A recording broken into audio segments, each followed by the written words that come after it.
back to Politics Nation, live from Los Angeles with a story that changed this city and this country. 4 Los Angeles police officers were caught on camera, brutally beating motorist Rodney King following what started out as a routine traffic stop. King was reportedly hit more than 50 times with a baton and kicked 6 times by the officers. He suffered permanent injuries, including kidney damage. He says his right cheek is still numb, and to this day he still gets headaches. The video sparked national outrage and calls for justice from all corners of the globe. And on April 29, 1992, the world was shocked again when the 4 police officers who beat King were found not guilty on numerous charges, including excessive force. The jury in the above entitled action find the defendant not guilty of the crime.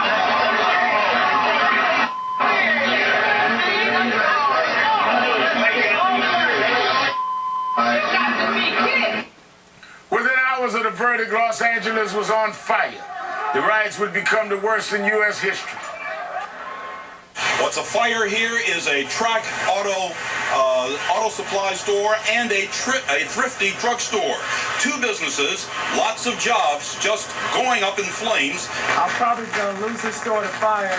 We hire about 350 employees. People looted everything from drugstores to supermarkets to donut shops to video arcades. At least 53 people died and billions lost. Scores of businesses were looted and burned to the ground. One chilling incident viewers saw tow truck driver Reginald Denny pulled from his rig and nearly beaten to death on live TV. At the height of the violence, though, Rodney King himself made an urgent, emotional appeal to the city. People texting me shit that they shouldn't. I just want to say, you know, can we all get along? Can we get along? Can we stop making it horrible for the older people and the kids? And reading in the papers how. Joining me now, Rodney King. His book, The Riot Within: My Journey from Rebellion to Redemption, is in bookstores this week. Thank you for your time tonight, Rodney. Oh yeah, thanks for having me. Now, it's been 20 years, and you have, from day one, said you did not want to see any violence. You only wanted justice. And 20 years later, the country has grown, has changed, yet we still have a lot of challenges. In your book, The Riot Within, that people can get now at bookstores, you said, I don't want to be remembered as the person who started the riots. I'd like to be remembered for the person who threw water on the whole thing, part of the solution. You know, I want to be remembered as the person who tried to keep peace in this country, that I did my part. What do you mean by that, Rodney? You know, if I would prefer to be remembered as a person who was part of this resolution. You know, not a part of the problem, because you know, we got a younger generation that's that's growing every year. You know, there's a new adult people coming into this country and kids being born in this country, and we have to leave a legacy for them, something for them so it'll be easier for them to deal with problems, issues that come up, you know, just like civil rights leader and, you know, white, black, colors, you name it, people that has made a movement towards peace and nonviolence all the way up to this point. You know, it's important that we keep that going, and I tend to do my part. Now, you have written this book, and you've talked about your journey and what you've gone through, and you've emphasized that it was never about black and white to you. It was right and wrong. In fact, it was a white who videotaped the beating of you, and had that white not videotaped that and put it out, most of America and many of us may never have known you were telling the truth that night, because you were in fact arrested and charged by those police until that video came out. Yeah, and that's correct. It was a hurting, lonely feeling, you know, to think that no one cared and I wouldn't be able to tell anyone. And, you know, I can just imagine how many people are dead and locked up in jail involved in, you know, the same type of situation, you know, no one believes them. And it's a horrible feeling. It's a horrible feeling, you know, to be at home in your own country and have to feel like that. Now, I'm in Los Angeles tonight where community leaders are doing a series of days of saying we've got to grow, we've got to make sure, yes, we still have challenges, but we cannot resolve them with violence, because with all that violence, it really didn't make matters better. In many ways, it burned down the communities of the people that were outraged. And we must really try to build rather than burn and change the things that are wrong in society, not succumb and act in a way that you've said is wrong. One of the things that we faced with the Trayvon Martin case, his family, his parents are here tonight, who have all called for peace no matter what the outcome of their case, and they're trying to encourage young people with conflict resolution. When you did my radio show with me yesterday, the day before yesterday, you said to me you knew the pain. You heard the 911 tape with Mr. Trayvon Martin, Mr. Zimmerman, and you really stunned me when you said you knew that cry, and you would hope that that cry is something that America understands in terms of victims and in terms of trying to make the system better. Explain what you meant. You know, I heard that same scream that Trayvon Martin screamed on that videotape. It's all too familiar.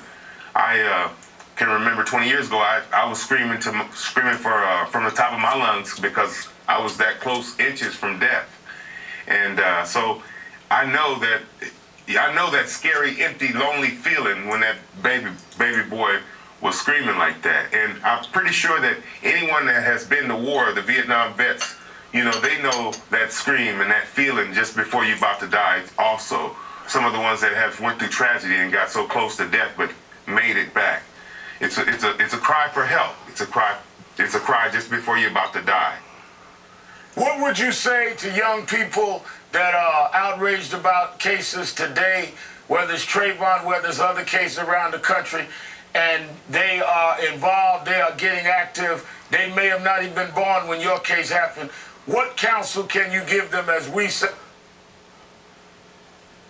I'm sorry, I can't hear you, but I can't hear anything right now, but I'm going to take it from there. Let me say it again. What would you say to young people around the country today that are getting active?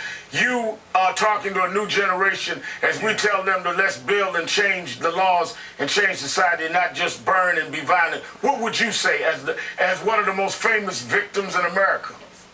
Let's go about it differently.